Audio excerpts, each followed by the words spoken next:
Regular boilers, which are also known as traditional or conventional boilers, are perfect for homes where a lot of hot water is needed at the same time.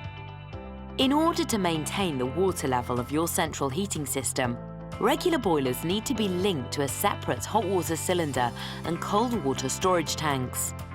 These boilers are ideally suited to homes that already have a traditional heating and hot water system installed. This is because older radiator systems are sometimes unable to cope with the higher water pressure delivered by system or combi boilers.